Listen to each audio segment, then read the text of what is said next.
Good evening, ladies and gentlemen. I'm Shubhendu Ghosh. We've all gathered here to celebrate UN Day 2021, and we are delighted to have among us Minister of State, New and Renewable Energy, Shri Bhagwan Kuba. Warm welcome, sir, to the program. We also have with us Dr. Yasmin Ali Haq on behalf of United Nations in India. Welcome, ma'am.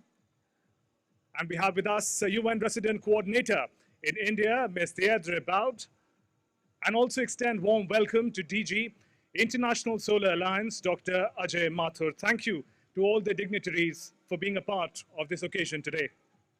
Over the last few years, UNDA in India, the celebrations have been marked with a special theme. Now, this year, it reflects upon India's leadership on the world stage.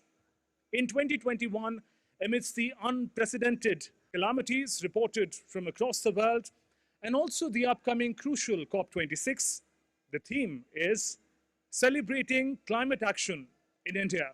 If you can put our hands together for this theme towards which we all share our commitment.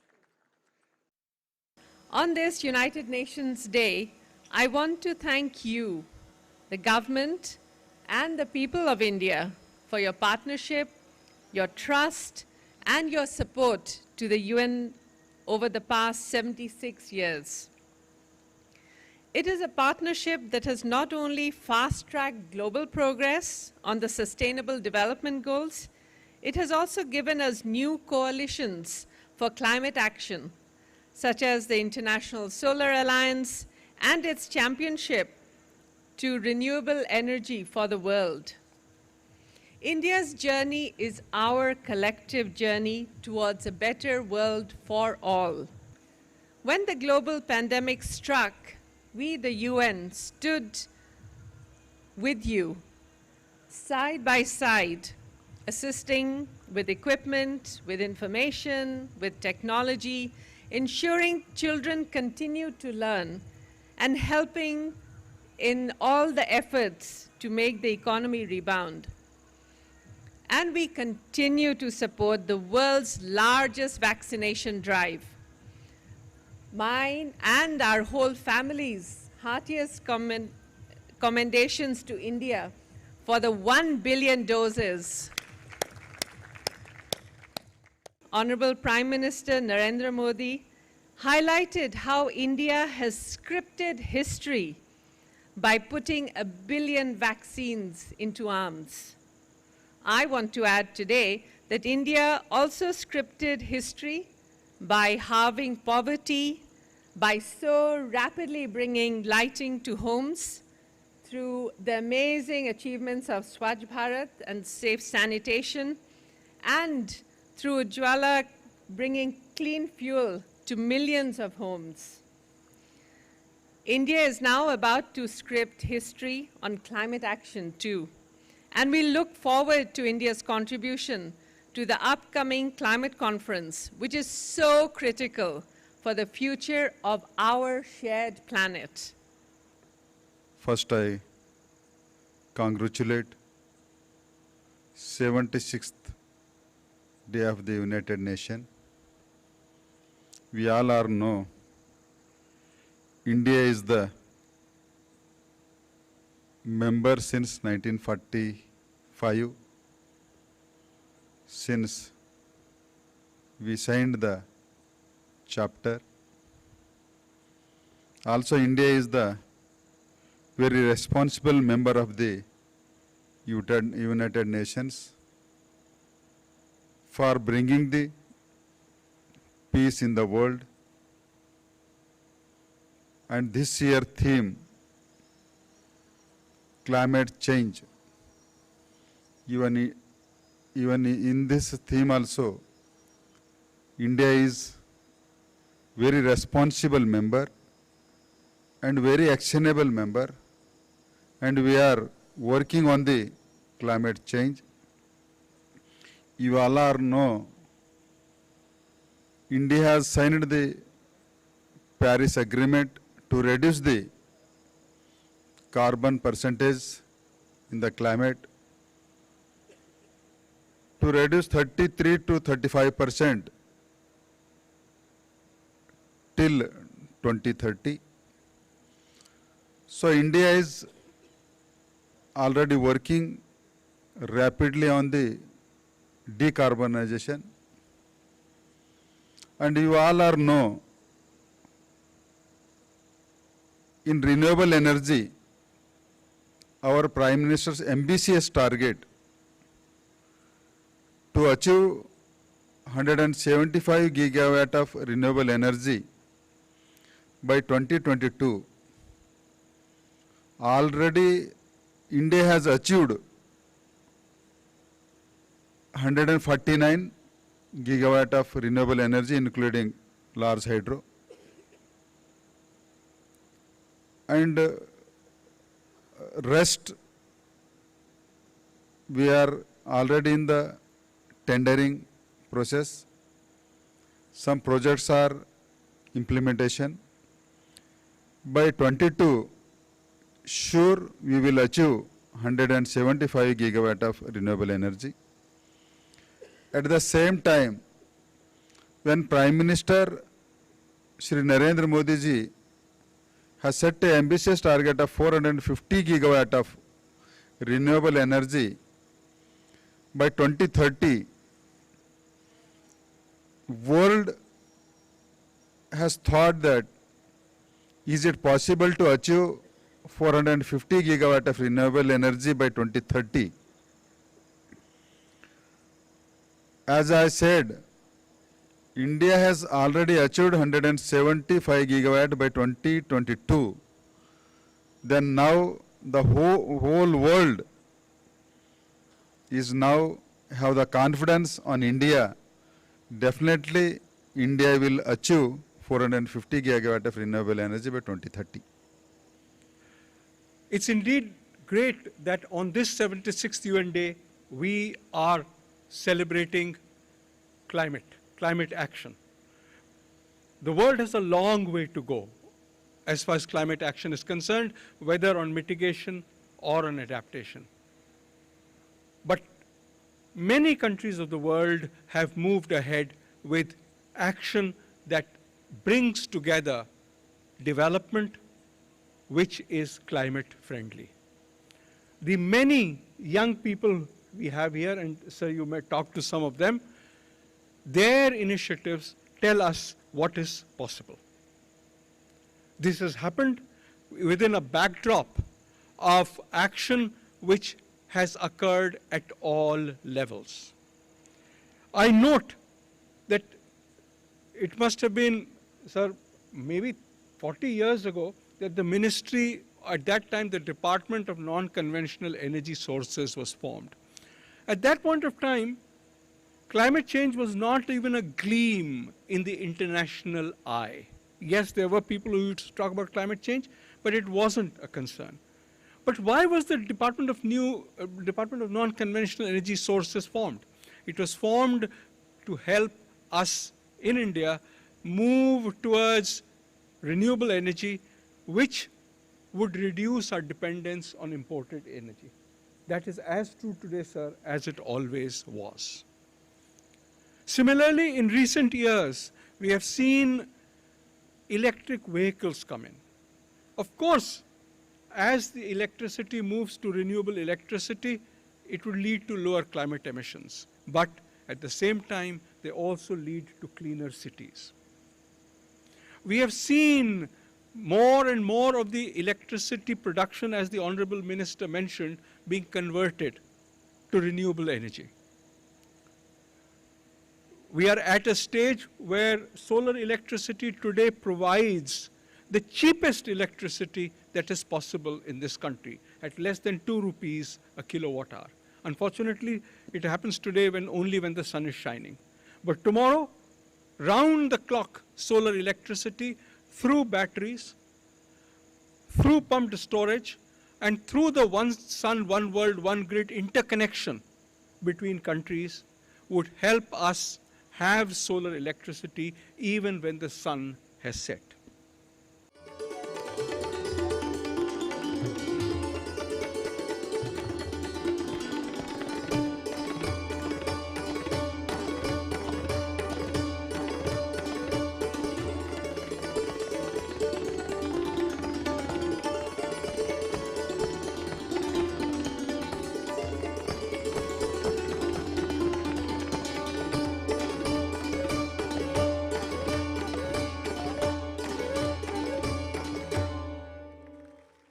Climate change is a major global challenge.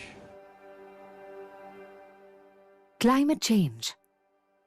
It's real. It's here. And humans are largely responsible for it.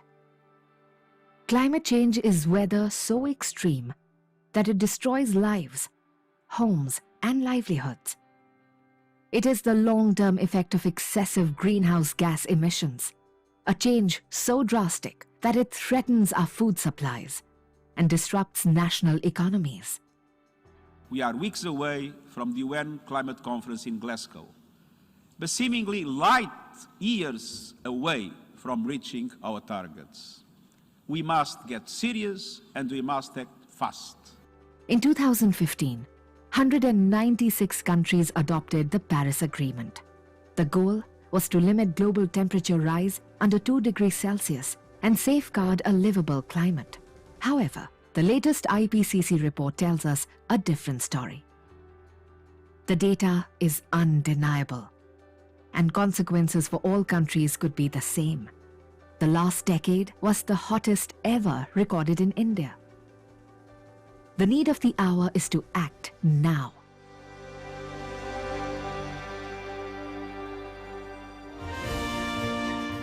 India is poised to become a global climate leader. In 2015, it spearheaded the International Solar Alliance, a coalition of solar resource-rich countries to harness the power of the sun through a One Sun, One World, One Grid initiative.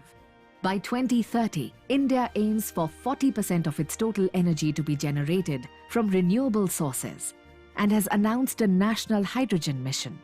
India's fight against the climate crisis is strengthened by actions of young Indians who are walking the talk, amplifying solutions, inspiring collective action, and working to ensure that India's future is green, sustainable, and just. I aim to create a generation of young people who grow up to be conscious citizens, leaders, and change makers. 15 ton से भी ज़्यादा अभी हम लोग plastic garbage ही हम लोग ने इस सी टोटल बिल्डिंग साइट से हम लोग अभी तक क्लीन अप किए हैं. Young people stand firmly to support India realize her climate ambition.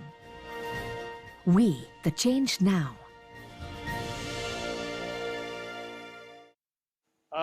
Young people leading the change is the best expectation that we can have on climate change. How do you see the youth playing a key role in what India is seeking to achieve today? Always in the world, the big change has brought by the young minds only. Definitely in climate change or climate action, our young people are very interested, very enthusiastic. Definitely they will bring the need of the hour and need of the society. Sure. Thank you. Right. Dr. Mathur, if I were to ask you, when we talk about climate change, sustainability, or youth, all of it denotes a certain kind of future. Therefore, how significant does it become for this collaboration to happen between climate change initiatives and the youth? You know, one of the most important issues is that the ideas, the processes that the youth develop need to be converted into practice at scale. Because it is at scale that it makes a difference. It is at scale that prices come down. This is where the partnership becomes important, because the partnership helps this to become embedded.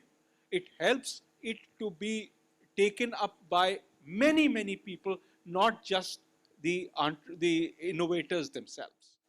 Right, and in fact, each of the three youth climate achievers that have joined us today have developed unique solutions to the problems that we face today. In fact, each one of you has shown how individuals can make a difference, and we'd like to know a little more about your story. So, Garvita, why don't we begin with you? Helping people save water, not just talking about it. How did you go about it, and what was the journey like?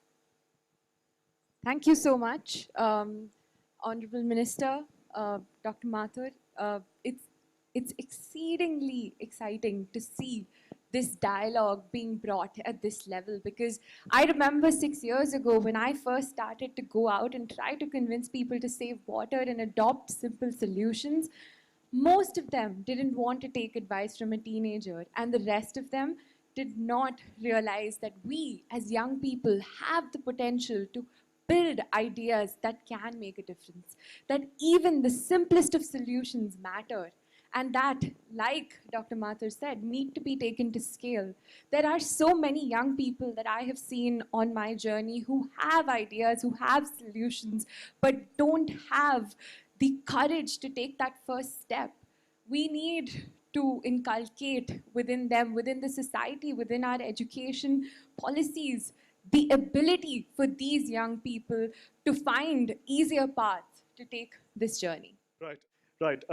Sanju, tell us about your journey. You come from Kerala, and our heart goes out to the kind of climate calamities that the state is witnessing at the moment. You're working to develop sustainable ecosystems and empowering the communities. How did you think of this idea, and what was the journey like? Thank you.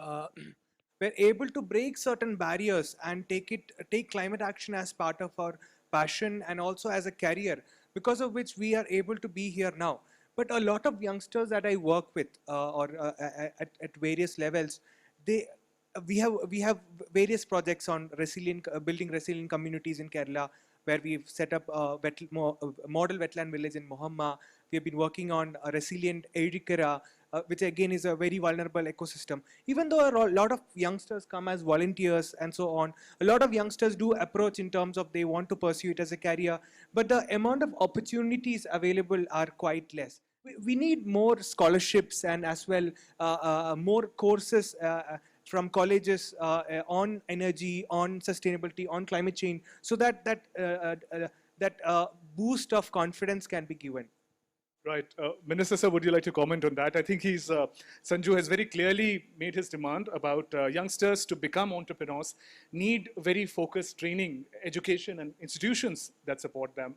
How do you see that development taking place in the country and the road ahead, importantly? See, Government of India has already running a skill development ministry. In every skill, we have covered it.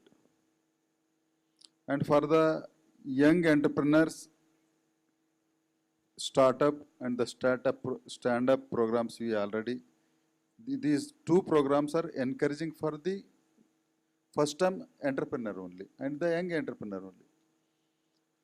And these two programs, our young entrepreneur has already, they are taking the advantage of these two schemes. And always our Prime Minister is always focused on the education, skill, both combination, and to self become an entrepreneur. So that now the education in new national education policy also, government as India is particularly focused in education with a skilling. Thank you. Right. And Dr. Mathur, your thoughts on that? International Solar Alliance, we know, is a remarkable coming together of more than 120 countries, and the list is increasing. But when we talk about so many countries coming together, we're also talking about opportunities for youngsters that come up. So is ISA also looking at the theme? What platforms are you looking at for youngsters to come together from different countries? Very clearly, as the minister rightly stated, we need these entrepreneurs, these youngsters, to be at the forefront of change. We are in the process of building our private sector engagement strategy. And a central piece of this is creating the entrepreneurship.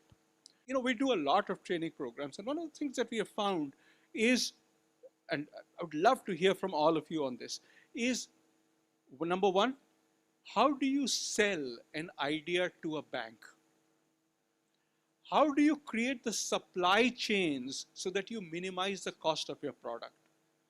How do you reach out? You know, you just talked of the fact that people wouldn't talk to you. How do you get people to talk? To us, we have found that these are far more important for entrepreneurship than the technical skills, which I'm sure you already have. Right, that's a very, very important insight. In fact, to each one of you, if we can know a little details and go deeper into the work that you do. Sanjay, if I can begin with you. In fact, the point that Dr. Mathur just made about the manner in which you can communicate your idea.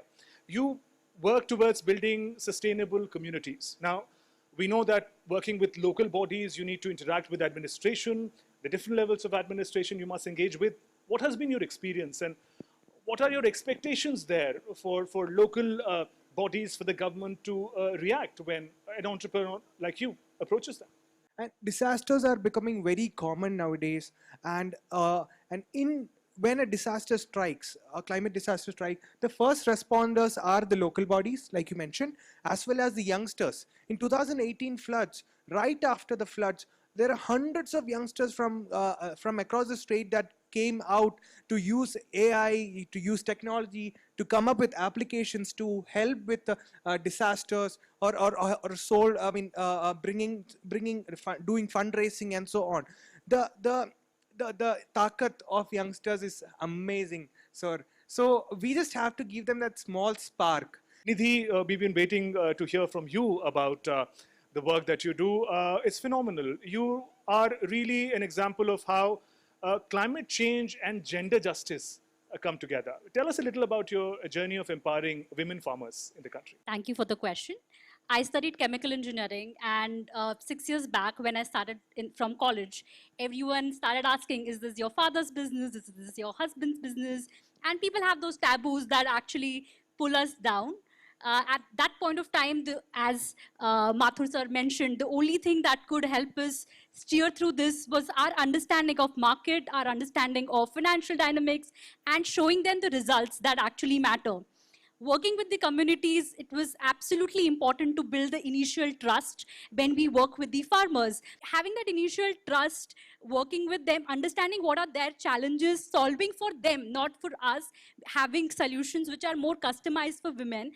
Today, 100% of our farmers get bank loans. They are actually included in the financial formal systems. Maharashtra Gramin Bank and using NABARD schemes, we have been including the women who have no bank account, they have never transacted into a formal system that is actually enabling them to also earn an additional extra income, and at the same time, we as an organization also earn money. Right, and Dr. Mathur, if I can tell you what Nidhi's organization does and why she is part of a conversation on climate change is, a lot of these tools of empowerment are environment friendly and clean energy. There's an extensive use of solar energy that Nidhi's institution does. And that makes me wonder, sir, when we look at the work of International Solar Alliance, are you also looking at partners at the ground level, such as Nidhi's organization, who are using those clean energy sources and making a difference in people's lives? So one way in which we are using them even now, and I'm delighted to meet Nidhi, a fellow chemical engineer, is in translating their lessons to other parts of the world. As I said, we do a lot of capacity building. And in this capacity building, the kinds of lessons that you have learned are of immense value to people around the world. So that's the one way in which we already do this. And I'm sure in talking to you, we'll find 10 other ways in which we can interact. Absolutely. Garvita, water saving of water is as good as creating a fresh source of water, you know. Government, you know, also has a Har Ghar Jal Yojana. The ambition is to take drinking water to every household. How did this idea come to you about that you're going to develop an app that is going to monitor individuals, the manner in which they use water, and what was it like? I think that's a very interesting perspective that you've brought. On the journey of trying to convince people, like we've been discussing, that climate change matters, I realized that a lot of people didn't even know how they were contributing towards climate change. They didn't know what their impact was. And it made me realize that reports, for example, like the IPCC climate change report, needs to be broken down into simpler senses to bring it to every single individual, for each of them to be able to feel like they too can be a part of the solution. And so the app was driven by that very same desire to make everyone believe that they can be a part of the solution, to make everyone realize that they need to be a part of the solution. Learn from the Minister, Garvita, about taking drinking water, clean water to every household, sir. One of the ways that Garvita has shown is simply save water. Saving of water, saving of power, maintaining a clean climate, all these for the future generations it needs. So that for the future we have to preserve, it shows what is our responsibility to today. We have to save the water, save the power, and do not make the carbon to this climate. So that Nidhi Garvita ji, she is doing very wonderful,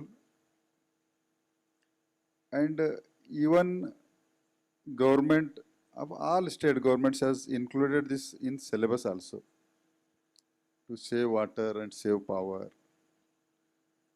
because ultimately saving is the generation, saving money is the earning the money, like the same in water, in power, in climate also.